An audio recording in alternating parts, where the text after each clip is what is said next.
బుచ్చి sir. నిన్న evening చాలా రోజుల తర్వాత, ఎందుకంటే లాస్ట్ 10 days నేను ఊళ్ళో లేను కాబట్టి కొంచెం చూడటం డిలే అయింది. అండ్ వచ్చిన తర్వాత నిన్న వేయించుకొని చూసిన తర్వాత ఆ, ఇది సినిమా కాదు, ఒక జీవితంలో డౌన్ ట్రాడన్ పీపుల్ వాళ్ళ సఫరింగ్ అని ఒక జర్నీలా చేయించావు.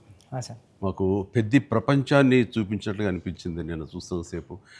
చూసిన తర్వాత కోలుకోవడానికి, తేరుకోవడానికి సార్. అది చాలా నిద్రలో కూడా అదే ఆలోచనలు, అదే విజువల్స్ అవి కనబడుతున్నాయి. అంటే అంత డీప్ ఇంపాక్ట్ ఇవ్వగలిగావు. అండ్ నీ ఆలోచన కానీ, నీ మస్తిష్కంలో నుంచి బయటకు వెలువడిన ఆ కథాంశం కానీ అంత డీప్ ఇంటూ అవర్ హార్ట్స్ అది టచ్ చేసింది. అంటే దాని ఇంటెన్సిటీ, దాని ఆ కథ ఆనెస్టీ, ఆ కథ నిజాయితీ, దాన్ని క్రియేట్ చేసిన నువ్వు కానీ, దాన్ని ప్రజెంట్ చేసినటువంటి విధానం కానీ, అండ్ ఫస్ట్ ఆఫ్ ఆల్ నీకు నేను మనస్ఫూర్తిగా నా అభినందనలు తెలియజేస్తాను. అంటే అది ఒక ఊరి సమస్యగా మొదలైన పోను పోను పోను అది యూనివర్సల్ అయిపోయింది. అది నేషనల్ లెవెల్కి వెళ్ళిపోయి మన భారతదేశం యొక్క ఆవశ్యకత ఏంటి, దాని ప్రభుత్వాలు ఈ స్పోర్ట్స్ పర్సన్స్ని ఎంకరేజ్ చేయటంలో వాళ్ళ బాధ్యత ఏంటి అని తెలియచెప్పినటువంటి ఇది. అయితే నువ్వు తీసుకున్న కథాంశం 89లో కాబట్టి నిజంగా పరిస్థితి చాలా దారుణంగా ఉండేది. అవును సార్. నువ్వు చెప్పిన ఈ ప్రయత్నం డెఫినెట్లీ అందులోనూ ఆలోచింప చేస్తాను అనిపించింది నాకు. అది చాలా మంచి ప్రయత్నం. ఒక సోషల్ మెసేజ్, ఒక దేశానికి సంబంధించి ఒక అవేర్నెస్ కానీ, మరింత సమాయత్తం చేయటం కానీ, ఇవన్నీ కూడా ఈ సినిమా ద్వారా బాగా చెప్పావనిపించింది. అండ్ ఈ సినిమాలు ఇంకా నాకు నచ్చిన అంశాలు ఉంటే కనుక చెప్పాల్సి వస్తే నువ్వు, రామ్ చరణ్ అండ్ ఏఆర్ రెహమాన్ గారు, అలాగే లిరిక్స్ అందించినటువంటి అనంత శ్రీరామ్, అట్లాగే ఎడిటర్ నవీన్ నూలి, ఇంకా ఫైట్ మాస్టర్, స్టంట్ కోరియోగ్రాఫర్గా అనుకోవచ్చు మనం. ఈ కుస్తీలు, ఈ రెజ్లింగ్లు, వీటిని మీకు స్పెషల్గా శ్యామ్ కౌశల్ గారు అండి, విక్కీ కౌశల్ గారు. ఓకే, శ్యామ్ కౌశల్ గారు ఆయన్ని నభాకాంత్ ఎగ్జిక్యూట్ చేసే ఫైట్ మాస్టర్గా ఆయన్ని, అండ్ జానీ మాస్టర్ కోరియోగ్రఫీ, ఇక వీటన్నిటి ఆర్ట్ డైరెక్టర్ రత్నవేలు గారు, ఇలాంటి వాళ్ళందరి కలయికతోటి, వాళ్ళ ఇన్పుట్స్ తోటి అండ్ వాళ్ళ ప్రయత్నాలతోటి అత్యద్భుతంగా రూపుదిద్దుకుంది. ఇది ఒక కళాత్మకంగా వచ్చిందని చెప్పొచ్చు. And it's a timely film. And చరణ్కి ఆర్టిస్టుల పరంగా వస్తే కనుక చరణ్ అయితేనేమి, జగపతి బాబు అండ్ శివరాజ్ కుమార్, ఫెంటాస్టిక్ శివరాజ్ కుమార్, బొమ్మని రాణి, అలాగే అబ్బాయి దివ్యేందర్ కొత్త విలన్గా కానీ ప్రతిదీ చాలా ఫ్రెష్గా ఉన్నారు, కొత్తగా ఉంది. ప్రతి ఆర్టిస్టు చిన్నవాళ్ళు అవని, జూనియర్ ఆర్టిస్టులు అవని, బ్యాక్గ్రౌండ్ ఆర్టిస్టులు అవని, వీళ్ళందరూ కూడా ఒక రియల్గా జరుగుతుంది, ఒక ఇన్సిడెంట్, ఒక సంఘటన జరుగుతుంది, ఒక ఊరి కథ, ఒక మట్టి కథ చెప్తున్నాం అనటానికి ఆ మనుషులు కూడా మట్టి మనుషుల్లాగా రస్టిక్గా అది క్రియేట్ చేయటంలోనూ, దాన్ని తెరకెక్కించడంలోనూ నువ్వు, నీతో పాటు నీ టీం మెంబర్స్ అందరూ, నీ క్రూ కానీ, క్యాస్ట్ కానీ అందరూ చాలా బాగా చేయగలిగారు. ఇవన్నీ చేయటానికి వెనకాల వెన్నెముకలా నిలబడ్డ వ్యక్తి సతీష్ కిలార్ గారు. ఆయన దేనికి నెరవలేదు. ఇదివరకంత గతంలో అన్ని సినిమాలకి ఆయన కొంచెం పరోక్షంగా వెనకుండా నడిపించేవాళ్ళు. ఇప్పుడు తెర ముందుకు వచ్చారు బాహాటంగా ప్రొడ్యూసర్గా. కాబట్టి ఆయన ప్రయత్నం కానీ, ఆయన గుండె ధైర్యం కానీ, దీన్ని నీ మీద పెట్టుకున్న నమ్మకం కానీ, కంటెంట్ మీద ఆయనకు ఉన్నటువంటి విశ్వాసం కానీ, ఇవన్నీ కూడా ఈరోజు సఫలీకృతం అయినాయి. అండ్ అవ్వటానికి మీరు అందరూ ఎంత ప్రయత్నాలు చేసినా సరే తెర మీద కనిపించడానికి రామ్ చరణ్ ఎలా చేస్తాడు అనే దాని మీద ఉంటుంది కదా. మీరందరూ బాగా నటించాడని నిన్న వాళ్ళ అమ్మ అంటుంది. బాగా నటించాడు అన్నది కరెక్ట్ సర్టిఫికేట్ కాదు రేఖ, కరెక్ట్ మాట కాదు. జీవించాడు అని అనాలి. నాకు ఆ పాత్రలో ఒదిగిపోయాడు అని నాకు అనిపిస్తుంది. నేను యాక్టర్ నాకు తెలుసు. అవతల క్యారెక్టరు ఏడుస్తూ మనల్ని ఏడిపిస్తే కనుక అది నటన. వాడు ఏడవకుండా కళ్ళల్లో ఆ భావం పలుకుతూ చూసే ప్రేక్షకులు ఏడిపించాడంటే వాడు జీవించినట్లు. నేను అక్కడ ఒక క్యారెక్టర్ చూస్తాను తప్ప చరణ్ని చూడలేదు. పెద్ది కనపడుతున్నాను అక్కడ. పెద్ది తను ఏడవకుండా తన భావోద్వేగాల్ని కళ్ళ ద్వారా చూపిస్తున్నాడు తప్ప ముఖవళికల ద్వారా, మజిల్స్ ద్వారా చూపించట్లేదు. అది చరణ్ స్పెషాలిటీ. అందుకని మనం ఎక్కువ ఇన్వాల్వ్ అయిపోతారు. ఏం నటించాడు అనొచ్చు, చాలా గొప్ప గొప్ప నటులు ఉండొచ్చు, వాళ్ళ సిస్టమ్ వాళ్ళ విధానాలు చేయొచ్చు. కానీ భావోద్వేగాల్ని లోపల ఫీల్ అవుతావు, ఫీలింగ్ని మునిపంట నొక్కి పట్టి ఎక్స్ప్రెస్ చేస్తూ ఆ కళ్ళ ద్వారా పలికించడం, అది చూసి మనకి అరే నువ్వు ఏడిస్తే బాగుంటుందో అనొచ్చు, కానీ మనకి గుండె పిండేస్తుంది. మనం ఏడలేని సిచ్యువేషన్స్, కానీ ఏడిస్తే బాగుంటుంది అనిపిస్తుంది. ఇట్లాగా టోటల్గా అరెస్ట్ చేసేసి తను చూపించిన విధానం, ఎస్పెషల్లీ అప్పల్ సూరి మరణం దగ్గర నుంచి తన మోటివేట్ అయిన ఇది నుంచి ఇంకా సినిమా గ్రిప్పింగ్ వెళ్ళింది, అవును సార్. ఇంకా డీవియేషన్ లేదు. అవును. అది చాలా చక్కగా పరిపూర్ణంగా సఫలీకృతమైనట్లు. అది అక్కడ తను చాలా బాగా ప్రజెంట్ చేశాడు, పెర్ఫామ్ చేశాడు. ఎక్సలెంట్. వాడు నా బిడ్డ కాబట్టి ఇంకా ఎక్కువగా చెప్పాలని అనిపించిన కొంచెం అణుచుకుంటూ మాటలు వెతుక్కుంటూ పొందిగ్గా మాట్లాడుతాను, కానీ అది నీలాంటి చూశాడు కాబట్టి నువ్వు చెప్పాలి. సార్ మీరు మాట్లాడగలదు సార్, ఎందుకంటే సార్ ఇప్పుడు ప్రపంచం అంతా మాట్లాడుతుంది సార్ చరణ్ సార్ పర్ఫార్మెన్స్. పెద్ద అంటే చరణ్ సార్ అంటే పెద్ద. ఎందుకంటే సార్ ఈరోజు అందరూ ముక్త కంఠంతో అనేది ఒకటి సార్, ఏంటంటే ఏం పెర్ఫామ్ చేశారు అందరూ చిరంజీవి అంటున్నారు సార్. చిరంజీవి చిరంజీవి అండి సార్. హాస్పిటల్ సీన్లో చరణ్ సార్ పర్ఫార్మెన్స్ అంటే మీరు అన్నారు చూసారా, అంటే ఆయన ఫేస్లో బాధ ఉంటుందండి, కానీ మనకి ఆడియన్కి మాత్రం గుండె మెలిపెట్టేసినట్టు. నేను చరణ్ గారు అందరూ మనం ఐమాక్స్కి వెళ్ళాం సార్. ఐమాక్స్కి వెళ్తే మొత్తం థియేటర్లో సీట్లో ఉన్న వాళ్ళందరూ బ్యాగ్ తిరిగి ఇలా బెండ్ చేసి నీస్ మీద అన్నా నీకు నేషనల్ అవార్డు అన్నా అని అరిసారండి. ఈ ఇంట్లో చరణ్ గారి పెర్ఫార్మెన్స్కి నేషనల్ అవార్డు వచ్చి నాకు అంతకన్నా హ్యాపీ ఉంటుంది సార్. అంతకు మించిన సంతృప్తి ఇచ్చేసాడు. ఒక తండ్రిగా, ఒక నటుడిగా అంటే మళ్ళీ సీనియర్గా, తోటి నటుడుగా, కాంటెంపరీ నటుడిగా నాకు నిజంగా చరణ్ గర్వకారణం. అండ్ నేను ఎంత తక్కువ మాట్లాడితే అంత మంచిది, ఎందుకంటే ప్రేక్షకులు వాళ్ళే మాట్లాడేసారు నా బిడ్డ గురించి. అంటే ఇక్కడ చిన్నప్పుడు చదువుకున్న ఒక సుమతి శతకంలోని ఒక పద్యం గుర్తుకొస్తుంది. ఇది పుత్రోత్సాహం పుత్రుణ్ణి కన్ననాడు కాదు, పదుగురు దాన్ని గుర్తించి వాళ్ళు మెచ్చుకుంటున్నప్పుడు, వాళ్ళు పొగుడుతున్నప్పుడు అది కదా నిజమైన పుత్రోత్సాహం. అంటే దాని అర్థం తెలిసొచ్చింది, ఇప్పుడు అనుభవపూర్వకంగా తెలిసొచ్చింది. And I'm really proud of my son, Charan. I love him. And then ఇక అదర్ క్యారెక్టర్స్ మీరు కన్సిడర్ చేసింది కానీ అది కానీ అప్పల్ సూరి క్యారెక్టర్ జగతి బాబు టోటల్గా ట్రాన్స్ఫార్మ్ అయిపోయాడు. జగతి బాబు అని తెలియకోవడానికి అతని కళ్ళు, ఆ తర్వాత అతని వాయిస్ వింటే కానీ అర్థం కాదు. మీ ఇంటర్వ్యూల ద్వారా నాకు తెలిసిపోయింది కాబట్టి, గెటప్ చూశాను కాబట్టి అయింది, కానీ నిజంగా ఎవరైనా కొంచెం కొత్త వాళ్ళు చూస్తుంటే కనుక అతను గుర్తుపట్టలేనంతగా ట్రాన్స్ఫార్మ్ అయిపోయాడు. మనకి జగతి బాబు కనపడకుండా మీరు అప్పల సూర్యనే మీరు కనిపించేలా చేయటం అనేది మీ కాన్సెప్ట్, మీ డిజైనింగ్, అది చాలా అద్భుతంగా చేసి తను కూడా చాలా అవును సార్. మీరు అన్నట్టు అవునండి, మీరు అన్నట్టు అప్పల్ సూర్య క్యారెక్టరే ట్రిగ్గర్ చేస్తారు సార్ కథకి. ఏ ఎమోషన్ కావాలో అప్పల్ సూర్య జెండా పట్టుకొని పెద్ద చేతిలో పెడతాడండి, అక్కడ నుంచి పెద్ద తీసుకుని ట్రావెల్ అవుతాడు సార్.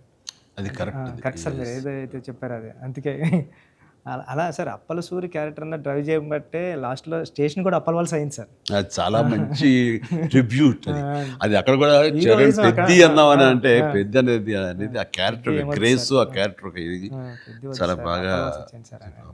తర్వాత శివరాజ్ కుమార్ శివన్న ఆ క్యారెక్టర్ ఒప్పుకొని చేస్తాననటం అనేది ముందు అసలు ఫస్ట్ సక్సెస్ నీకు, అది అదృష్టం నీకు. అంటే అంత మంచి మనిషి, అంత మంచి యాక్టర్, దాంట్లో ఒదిగిపోయి చేశాడు. చరణ్ని అదవాయించాలి, గదవాయించాలి, తిట్టాలన్నా సరే అంత స్టేజ్ ఉన్న వ్యక్తి. అతను అంటుంటే కూడా మనకి తండ్రి ఫీలింగ్ వచ్చింది కాబట్టి అది చాలా బాగుంది. అది జాహ్నవి క్యారెక్టర్, ఆమె క్యారెక్టర్ వరకు, ఆ సాంగ్స్ వరకు ఎక్సలెంట్. తర్వాత ఫైట్ కంపోజిషన్స్ కానీ అవి కానీ ఎక్సలెంట్. ముఖ్యంగా క్రికెట్ అనేది మనం గిమిక్గా చేయొచ్చు, అయిపోతుంది, కానీ కుస్తీ రెజ్లింగ్ అనేసరికి ఏమవుతుందంటే బాడీ ట్రాన్స్ఫర్మేషన్ కానీ దానికి తగినట్టుగా మనిషి మారిపోవటాన్ని అన్ని రకాల చేసిన ప్రయత్నాలు కానీ అది ఓవర్ నైట్ కాదు. చరణ్ ఇంట్లో ఎలా కష్టపడేవాడు, ప్రతిరోజు నేను విట్నెస్ చేసేవాడిని. నైట్ ఎర్లీ మార్నింగ్ లేచి 5 లేచి వాడు 6 to 7 చేసి 9 o'clock మీ సెట్కి వచ్చిన తర్వాత మళ్ళీ నైట్ నువ్వు 9 కుదులుతావా 8 కుదులుతావా వచ్చి నీరసంగా వచ్చి కూర్చుని పోయి మళ్ళీ కాస్త సూప్ ఏదో తాగి మళ్ళీ జిమ్కి వెళ్ళిపోయేవాడు. చాలా కష్టం. పైగా అంతా ఆ 70 days వెజిటేరియన్ మీదే ఉన్నాడు. ఉండి ప్రోటీన్ కోసం ఎంత ఇదంటే హై ప్రోటీన్ కావాలి, నాన్ వెజిటేరియన్ తినకూడదు. దానికోసం ఎలా కష్టపడ్డాడు, ట్రెడ్మిల్ జిమ్లో ఎలా ఇదయ్యాడు. అనేది చూస్తుంటే అబ్బా ఇంత అవసరమా, ఇంత కష్టపడాలా, మనం చేసాం కష్టమైన క్యారెక్టర్లు, రిస్కులు చేసాం కానీ ఇంత చేస్తున్నాడు ఏంటి, దీని ప్రతిఫలం ఎలా ఉంటుంది అంటూ వాళ్ళ అమ్మ అయితే భగవంతుని దండం పెట్టుకుంటూ కోరుకుంటూ ఇంత కష్టమైన ప్రతిఫలం రావాలని. ఎందుకంటే అంత కష్టపడి జనం ఆమోదం పొందకపోతే మొత్తం అంతా ఇదైపోతుంది, వ్యర్థమైపోతుంది. ఇంకా కష్టపడితే ఇంతైనా ప్రతిఫలం అనే ఒక డిసప్పాయింట్మెంట్ వస్తుంది. కానీ ఇప్పుడు ఏంటంటే ఎంత కష్టపడితే అంత ఎప్రిసియేషన్ వస్తుంది అనేది ఈ పెద్ద క్యారెక్టర్ తన కష్టపడినందుకు జనాలు దీన్ని యాక్సెప్ట్ చేసి వెల్కమ్ చేస్తున్నందుకు, నీరాజనలు పలుకుతున్నందుకు హ్యాట్స్ ఆఫ్. సార్ నా ఫేవరెట్ ఏంటంటే సార్, ట్రైన్ దగ్గర లెగ్ పెట్టడానికి బిఫోర్ వచ్చి ట్రైన్ ఇలా పట్టుకొని రెండు ఇలా పట్టుకొని ఒకసారి బయటకు వస్తారు కదండి ఫ్రేమ్లో, అప్పుడు చరణ్ సార్ ఎక్స్ప్రెషన్ ఉంటుందండి, కళ్ళు అలా మూసి ముందండి జస్ట్ అలా ప్లెయిన్గా శూన్యంలోకి అలా చూసి అప్పుడు లెగ్ పెట్టడం స్టార్ట్ చేస్తారండి. అప్పుడు అందరూ క్లాప్స్ అక్కడే కొట్టేస్తాను సార్. అంటే అలాంటి అంటే చరణ్ సార్ అంత ఇన్వాల్వ్ అయిపోయారు సార్. అంటే ఈ కథ చెప్పడానికి కూడా మేము కారణం జనరేషన్ని ఇన్స్పైర్ చేద్దామనండి. అంటే మేము ఇప్పుడు స్కూల్స్కి వెళ్తాం కదా సార్, అప్పుడు స్కూల్స్కి వెళ్తే స్కూల్ అంటే క్లాస్ రూము బ్లాక్ బోర్డేనా, వాని వెనకాల ఒక ప్లే గ్రౌండ్ కూడా ఉంటుంది దాని వెనకాల అని చెప్పడానికి ట్రై చేస్తాం సార్ ఇద్దరు. అంటే ఆట స్థలం అంటే అమ్మ కడుపులో ఉన్న 9 months ఆడుకోవడానికి ఉంటుంది గ్రౌండ్. బయటకు వచ్చిన తర్వాత స్కూల్లో పిల్లలకి ఇప్పుడు చూస్తాం సార్, ఏ స్కూల్కి గ్రౌండ్ ఉంది సార్, బిల్డింగ్స్ ఉన్నాయి అంతండి. అది చెప్పడానికి ఇన్స్పైర్ చేద్దాం, ఏదో మంచి మాట చెప్పి. ముఖ్యంగా ఈ కార్పొరేట్ ఎడ్యుకేషన్ సిస్టమ్ వచ్చేసిన తర్వాత అండ్ ఎంతసేపటికి మార్కులు అనే దీంట్లో ఇంకా అసలు ఫిజికల్ యాక్టివిటీ లేకుండా పోతుంది. అందులో ఇప్పుడు ఈ బొమ్మని రాని ఒక మాట అంటాడు, చేతిలో వచ్చేసింది సార్ అంటాడు, అందులో ఎన్నో ఆటలు ఉన్నాయి సార్, ప్లే గ్రౌండ్ ఎవరు వెళ్ళట్లేదు సార్ అని. కానీ ప్రభుత్వాలు ఇప్పుడు మీరు అన్నటువంటి ఈ పరిస్థితి ఒకప్పుడు ఉండేది కానీ ఇప్పుడు రాను బెటర్ అవుతుంది అన్నది. అవును సార్, చాలా బాగుంది సార్. ఇప్పుడు బట్ ఇంతకంటే ఇంకా గట్టిగా రావాలంటే మీరు ఇచ్చినటువంటి సలహా, సినిమాలు పెద్ద సినిమాలు ప్రభుత్వాలు సహకరించాలి, సర్కారు వాళ్ళు ముందుకు రావాలి. కాబట్టి ఈ సినిమా ఒక అవేర్నెస్ తీస్తుంది, ఒక ఎడ్యుకేషనల్ ఫిలిం పెద్ది, ఒక ఇన్స్పైరింగ్ కంటెంట్ ఉన్న సినిమా పెద్ది. ఈ సినిమాలో బిడ్డలకి మనం ఏమి ఇవ్వాలి, ఎలాగ మోటివేట్ చేయాలి, ఎలాగ ఇన్స్పైర్ చేయాలి, వాళ్ళు ఎలాగ పెంచాలి అనే దాని మీద ప్రతి ఒక్కళ్ళు ఫోకస్ పెట్టి స్ఫూర్తి పొందాలని మాత్రం నేను మనస్ఫూర్తిగా కోరుకుంటున్నాను, విష్ చేస్తున్నాను. Thank you sir, thank you sir. నేను సినిమా చూస్తూ ఏఆర్ రెహమాన్ గారి కంట్రిబ్యూషన్ ఎలా ఉందని చూడటంలో సౌండ్ని పర్ఫెక్ట్గా వాడుకుంటారండి. అంటే ఆర్ఆర్ అంటే ఓన్లీ ఇంకా ఊకదంపుడు కొట్టేసి ఎలివేషన్స్ కొట్టేసి ఆ రకంగా కొంచెం ఒరవడి ఇప్పుడు కొనసాగుతున్నా కొన్ని చోట చెల్లుతుంది. బట్ అన్ని వేళలా అది కరెక్ట్ కాదు. ఇది మన మనసులోని ఫీలింగ్ని బట్టి ఆయన కొడుతున్నాడని నాకు అర్థమైపోతుంది. గుండెని పిండే విధంగా మరింతగా ఆయన మనల్ని ఇన్వాల్వ్ చేస్తున్నాడు, మనకు ఆ ఫీలింగ్ని ఇవ్వగలుగుతున్నాడు. పెద్దలో పరిపూర్ణ న్యాయం చేశాడు. చెప్పాలంటే ఆయన మెయిన్ పిల్లర్గా అనుకోవచ్చు మనం. మీరు అనుకోండి మీ కంటెంట్ లేపారు సార్. అంటే హీరో ఉండి ఎలివేషన్ ఇవ్వడం వేరు సార్. నేనేమనుకున్నాను అంటే చరణ్ గారు లేకుండా చరణ్ గారు స్టాచ్యూ చూపించి ఎలివేషన్ ఇద్దారు అనుకున్నాను సార్. అది అక్కడ కూడా రెహమాన్ గారు అలా లేపారు సార్. లేపారు మామూలు కాదు సార్, చాలా ఉంది. పైగా ఇది అఫ్కోర్స్ మీరు ఇంటర్వ్యూస్లో మీరు అన్నారు రెహమాన్ని ఎలా ఫస్ట్ ఒప్పించావని చరణ్ చెప్తుంటేను అక్కడికి వెళ్ళిన బాడీ లాంగ్వేజ్ బట్టిను ఎవరైనా సరే అది. బట్ ఎవరికైనా సరే నువ్వు చెప్పే కంటెంట్ ఉంది, అది మెయిన్. కొంచెం విజ్ఞత, కొంచెం అవగాహన, ఆ సెన్స్ ఉండే ఎవరికైనా సరే ఆ కంటెంట్ నువ్వు చెప్పగానే దానికి డెఫినెట్లీ ఆమోదయోగ్యం, ఆమోద ముద్ర పడిపోతుంది. డిఓపి గారు అయితే ఆయన చాలా బాగా చూపించాడు. నువ్వు ఏదైతే ఒక మట్టి కథ అనుకుంటున్నావో, రస్టిక్ అనుకున్నావో, ఏమంటే ఆ రఫ్నెస్ అది మొత్తం కనిపించేలా చేశాడు. దాన్ని did his job very well. And తర్వాత ఇంకా మీ నవీన్ గారు అయితే టీజర్ దగ్గర నుంచి ట్రైలర్ దగ్గర నుంచి ఆగలేక ట్రైలర్ కూడా నేను చెప్పేశాను ముందు. అద్భుతం. ఈయన కటింగ్ తర్వాత నాకు బాగా నచ్చింది. ఆ డిజాల్వ్ అయ్యి వస్తుంది క్రికెట్ దగ్గర నుంచి రెజ్లింగ్కి. ఇవన్నీ ఇంటర్ రిలేటెడ్గా ఉంటాయి అని చెప్పినట్టుగా చెప్పడం అనేది తన ఇది. అండ్ ఎన్ని చోట్ల బట్ సినిమాలో నెరేషన్లోనే మీరు బ్యాక్ అండ్ ఫోర్త్ వెళ్ళి చెప్తారు. ఇది అంటే బొమ్మన్ ఇరానీని ప్రేక్షకుని చేశారు. బొమ్మన్ ఇరానీకి ఎలాగైతే కథ అక్కడికి అర్థమవుతూ వస్తుందో సేమ్ ఆడియన్స్ అది మంచి కాన్సెప్ట్. ఇది ఎడిటింగ్ బ్యాక్ అండ్ ఫోర్త్ వెళుతూ చెప్పటం అన్నది ఇట్ ఈస్ మంచి ప్రయత్నం. And that way my heartfelt appreciation to Naveen నోలీకి. అలాగే ఆర్ట్ డైరెక్షన్ గురించి ప్రత్యేకంగా చెప్పలేదు. అన్నీ కూడా పెర్ఫెక్ట్గా ఆ హార్మోనీ ఉంది. ఒకటి ప్రత్యేకంగా అయ్యి ఏంటిది అనట్లేదు, అన్నీ కథలో ఇమిడిపోయే విధంగానే ఉన్నాయి. ఎగ్జాక్ట్లీ. ఆ యంగ్ విలన్ దివ్యందు వీళ్ళందరూ కూడా చాలా బాగా కంట్రిబ్యూట్ చేశారు. లాస్ట్లో కూడా బొమ్మన గారు స్టాచ్యూ చూడకుండా వెళ్ళిపోదాం, చరణ్ గారిని కలవకుండా వెళ్ళిపోదాం అంటాడండి. చరణ్ ఎందుకు నేను కలవకూడదు అనుకున్నాడు బొమ్మని రాణి అంటే, అంతే. ఆ గుడ్ ఫీలింగ్ అలా ఉండిపోవాలంటే కలవకుండా ఉండటమే కరెక్ట్. లాస్ట్ ఫేజ్ వరకు కూడా అలా కూర్చొని చూస్తున్నారు సార్. లాస్ట్లో కూడా ట్రైన్ని ఎలా ఎక్కి ఆగి కొట్టాను చరణ్ అంటే ట్రైన్ వచ్చింది కదా, అవును సార్. మరి ట్రైన్ ఉంది కదా, ఎందుకు నడిపించావే బాబు అంటే, మేము పడ్డ బాధ మీకు తెలియాలి. బాగుంది, మంచి సమ్మప్, అది బాగుంది. అంటే పెద్దిగాడి కోసం ఆ రోజు బండి ఆగింది సార్. మా జీవితాలు మొదలయ్యాయి. మాకు స్కూల్ వచ్చింది, వైద్యం వచ్చింది, సర్కారు వచ్చి మా ఊరు క్రిస్ప్గా చాలా బ్యూటీతో పట్ట అన్ని జరుగుతుంది. లాస్ట్లో మళ్ళీ వస్తారు కదండి చరణ్ గారు స్క్రీన్ మీదకి, పెద్ద అని అరుస్తాడు కదండి. అది ఎక్కడ బర్ణ వల్ల తెలియలేదండి ఎవరికైనా, భువన్ గారికి. గట్టిగా పట్టుకుని పెద్ద అని అరిస్తే అప్పుడు కొండల మధ్యలో కుక్కను పట్టుకుని వెళ్తూ ఉంటారు. డిసప్పర్ అయిపోయి అనుకోకుండా పుడతామేటి మళ్ళీ చూస్తావేటి మళ్ళీ ఇలాంటి సినిమాని ఇలాంటి సినిమాని మళ్ళీ చూస్తావేటి అనిపించింది. అది ఫెంటాస్టిక్. సతీష్ గారికి ఇది ఒక ప్రౌడ్ ఫిల్మ్ ఇది. అండ్ ఆయన ప్రైడ్. ఆయన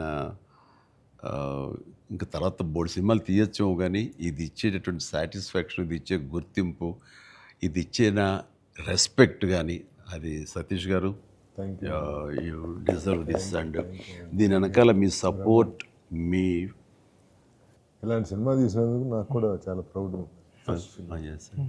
సార్ మీరు ఒప్పిన టైంలో చెప్పారు సార్ నాకు, డబ్బులు ఎలాగైనా వస్తే రెస్పెక్ట్ సంపాదించి ఫస్ట్ అని. ఈయన డబ్బులు ఎలాగైనా సంపాదించుకుంటారు. ఆయన ఉన్నటువంటి కన్స్ట్రక్షన్ అయితేనే, ఆయనకున్నటువంటి డిజిటల్ ఐటీ వలన అయితేనే. కానీ ఈ సినిమా ద్వారా గుర్తింపు, ఒక రెస్పెక్ట్ వచ్చింది. అది ఈయన ఫుల్గా ఎంజాయ్ చేస్తున్నారు. బికాజ్ ఆయన సపోర్ట్ ఈ సినిమాకి అంతగా ఇచ్చారు. నువ్వు అనుకున్నవన్నీ కూడా ఆయన నీకు అమర్చారు. ఈయన పూర్తి న్యాయం చేశారు ఆయన. సతీష్ సార్కి నాకు లైఫ్లో ఫస్ట్ మూవీ అన్నట్టు సార్. ఇంక వృద్ధికి ఇది ఎప్పటికీ మర్చిపోలేము సార్, ఈ రిలేషన్ని. దీనంతా నువ్వు చేస్తావే, నువ్వు ఆ టైప్ ఆఫ్ ఆలోచన డైరెక్టర్ సార్. మీరు నాకు ఉప్పిన ఇచ్చారు సార్ ఫస్ట్, చరణ్ సార్ ఏమో పెద్ద ఇచ్చారు సార్. మీతో కూడా ఒక ఛాన్స్ ఇవ్వండి సార్, చేస్తాను ఎప్పుడైతే అప్పుడు. నువ్వు అలా పరిగెత్తమని, దూకమని, వైర్లతో అంటే అయ్యో సార్ మీరు ఇప్పుడు కూడా చేస్తున్నారు సార్. ఇప్పటికి వైర్లు కడుతుంటారు, పైకి లేపుతుంటారు, పల్టీలు కొట్టిస్తుంటారు. మొన్న శంకరవర ప్రసాద్ దీంట్లో కూడా చేశాను. పని అవసరం వచ్చేసరికి దేనికి నెరవు, దేనికి వెనకం చేసే పరిస్థితి లేదు. ఇంకా ఒకసారి ఎన్ని వైర్లు కట్టి అన్నీ ఇవైపోయింది, కమిలిపోయింది. చరణ్ చూశాడు ఇంట్లో, ఏంటిది అన్నాడు. వైర్లు కట్టి లేపారు. ఇంకా వైర్లు ఇంటికి కడుతున్నారా, వాళ్ళు పిలిచి డాంగ్ అలా కష్టపడతారంటే మీరు అది అని తిట్టాడు. మరి లేదరా వాళ్ళు కాదురా, డూప్ సరిగ్గా చేయలేదని ఆయన తీసేసి నేనే చేశాను రా షార్ట్ అని. వాళ్ళు అదే అన్నారు, డాడీ చేస్తారన్నారు అని. అంటే చరణ్ ఇందులో ఎంత కష్టపడ్డాడు అనేది నేను చెప్పాల్సిన అవసరం లేదు. ఆడియన్స్ ఆల్రెడీ వాళ్ళ క్యారెక్టర్ ద్వారా వాళ్ళే గుర్తించారు. వాడు ప్రతిరోజు అలసిపోయి ఇంటికి వచ్చి నీరసించి అలా కూర్చున్న ప్రతిసారి నాకు మా నాన్నగారు నాతో ఏమన్నారు, నన్ను ఏమనేవారు అది గుర్తుకొచ్చేదనమాట. అంటే దొంగ అనే సినిమాలో 8 అంతస్తుల ఒక హోటల్ పైన పారపెట్ వాల్ మీద నేను రోల్ చేస్తూ వెళ్ళినప్పుడు కింద స్లిప్ అయితే మాత్రం ఇది ఇప్పట్లా వైర్లు ఇలాంటి సేఫ్టీ డివైస్లు ఏమి లేవు, మొండితనంతో చేయటం అనమాట. అట్లాగే ట్రైన్ కింద పడుకొని గోండా సినిమాలో వెళ్తుంటే ఒక 3 ఇంచెస్ ఎవేగా బాడీగా లూజ్ అయితే కంకరాలు కొట్టుకుపోయేవి. నా బలంతో ఉండాలి తప్ప ఇంకో హార్నెస్ కానీ అది కానీ లేదనమాట. ఇవన్నీ మా నాన్నగారి దగ్గర నుంచి చూసి ఇంటికి వచ్చేసి చాలా బాధపడేవాళ్ళు. తిట్టేసాడు. కోపంలో బాధ ఎలా ఉంటుందంటే బూతులు ఇచ్చేసేవారు. అలా చేయాలా అంటే ఏదో కొంచెం చెప్పకూడదు కొంచెం అలా తిట్టేసేసి ఆయన చేసేవారు. తప్పదనా దాందే ఉంది చేయాలి, లేకపోతే ఎలా కనపడదు రిజల్ట్, ఎలా మరి ఫ్యాన్స్ ఇచ్చేయాలి కదా వాళ్ళు ప్రేక్షకులు అన్నీ అప్పట్లో ఏం మాట్లాడేవాడిని. లేదురా రేపు పొద్దు నీకు కొడుకు పుట్టి, అప్పుడు ఇంకా చేయాలని పుట్టలేదు ఆ టైంకి, నీకు కొడుకు పుట్టి వాడు యాక్టర్ అయ్యి హీరో అయ్యి వాడు ఇలాగే కష్టపడుతారు అప్పుడు తెలిసి వస్తారా మా ఫీలింగ్స్ ఏంటో నీకు అనేవాళ్ళు. నిజంగా నీ పెద్ద సినిమాకి చేసి వాడు అలసిపోయి వచ్చి కూర్చుని ఈ మణికట్టు దెబ్బ తగిలిందని కానీ కంటి మీద దెబ్బ తగిలి రక్తం ఇదే ఇచ్చింది దాని కుట్లు పడ్డాయి అన్నప్పుడు కొంచెం ఒక హాఫ్ ఇంచ్ క్వార్టర్ ఇంచ్ కిందకి వెళ్తే కంటి గుడ్డేమవుతుందో అనే పరిస్థితి అన్నీ తెలిసినప్పుడు మాత్రం బాధపడి వ్యక్తం చేయబోయాను. నాకు మా నాన్నగారు మాట గుర్తుకొచ్చింది. ఆయన ఎంత బాధపడి ఉంటారు అని చెప్పేసి అదే బాధ ఈరోజు నేను వాడు కష్టపడి వస్తుంటే మాత్రం నాకు గుండె పిండిన ఫీలింగ్ ఉంది. అయితే సినిమా చూసిన తర్వాత కొన్ని ఎపిసోడ్స్ గురించి చెప్పాల్సి వస్తాయి. ఇందులో ఇంటర్వెల్ నుంచి మాత్రం సినిమా మనిషిని కట్టిపడేసింది, ప్రేక్షకుడిని తారాస్థాయికి తీసుకెళ్ళిపోయింది. ఎమోషనల్ జర్నీ చేయించి ఒక రోలర్ కోస్టర్ రైడ్ లాగా చేయించి అప్ అండ్ డౌన్ చేయించి పినాకిల్ ఇంకా తారాస్థాయికి తీసుకెళ్ళి అక్కడ వదిలిపెట్టారు సినిమాని. వాటిల్లో ముఖ్యం చెప్పాలంటే హాస్పిటల్ సీన్ బుచ్చి సార్ నా భూతో నా భవిష్యత్ తలుచుకో నాకు గగురు పడొస్తుంది, గూస్ బంప్స్ వస్తున్నాయి. హాస్పిటల్స్ అసలు హాస్పిటల్ సీను వాడి నటనకి మాట్లాడుతూ చూడు నిజం సార్. అది నటనకి అది నటన కాదు, వాడు ఫీల్ అయిపోయాడు దానికి. అక్కడి నుంచి నా కంట తడి తడి తడి లాస్ట్ వరకు ఆగలేదు. All the appreciation, all the blessings, God bless him, God bless him. దానికి చక్కటి అంత మంచి క్యారెక్టర్ ఇచ్చినటువంటి నీకు hats off, hats off. Thank you. Thank you sir.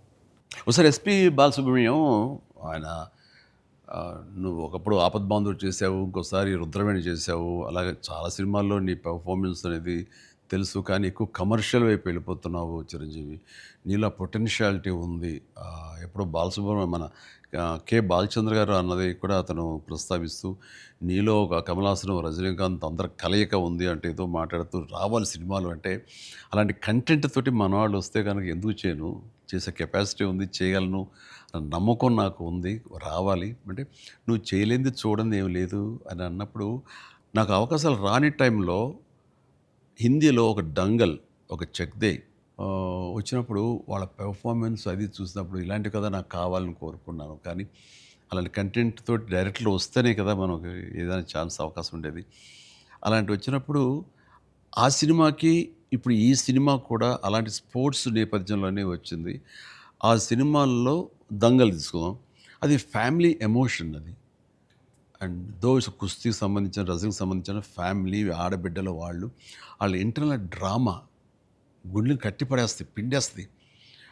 And నీ సినిమా ఈ పెద్ద వచ్చేసరికి రస్టిక్ స్పోర్ట్స్ డ్రామా అండ్ అవేర్నెస్ని మోటివేట్ చేస్తూ ఒక రకమైన ఎడ్యుకేటివ్ ఫిలిం ఇది.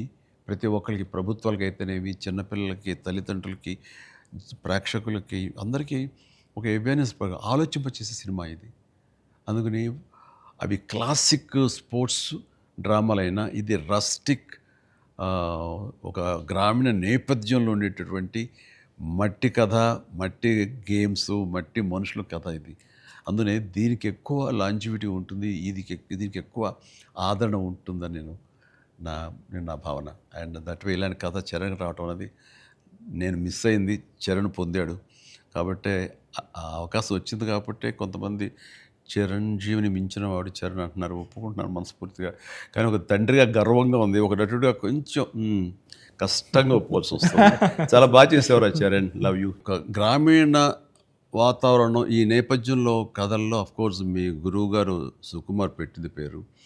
సుకుమార్ సినిమా రంగస్థలం కానీ ఇప్పుడు ఈ సినిమా ఇది చూసినప్పుడు నాకు అఫ్కోర్స్ నిన్న మొన్న చనిపోయారు, దివంగతులయ్యారు భారతిరాజా గారు. కొద్ది రోజుల క్రితం నేను భారతిరాజా గారు కూడా ఈ బుచ్చి సుకుమార్ లాగానే ఆలోచిస్తారు. ఆయన 16 వైద్యుల దగ్గర నుంచి మొదలు మర్యాద కానీ ఇలాంటి సినిమాలన్నీ, నా ఆరాధన సినిమా ఇవన్నీ కూడా చూస్తాను. నేను డిస్కస్ చేసుకుంటున్నాను. ఆ 2 డేస్లోనే నిన్న మొన్న ఆయన చనిపోయారని తెలిసిన ఇది డ్యూ రెస్పెక్ట్ ఆయనకి మనస్ఫూర్తిగా మనం ఆయన ఆత్మశాంతి చేకూరాలని ఈ సందర్భంగా కోరుకుంటున్నాను. అండ్ ఆయన ప్రస్తావన ఎందుకు వచ్చిందంటే అలాంటి సినిమాలకు ఆయన పెట్టింది పేరు. అదే రొమాంటిక్ సినిమాలు అవని, లేకపోతే drama Avani, family drama Avani. And very good, ఆయన గ్రౌండెడ్. అలాగా మళ్ళీ సుకుమార్ గారు మీరు మన తెలుగులో అంత గ్రౌండెడ్ ఫిల్మ్స్ తీస్తుంటారు. మీ ఆలోచన అవి కానీ రస్టిక్గా ఉంటాయి, రూరల్గా ఉంటాయి, గ్రామీణానికి సంబంధించినవి ఉంటాయి.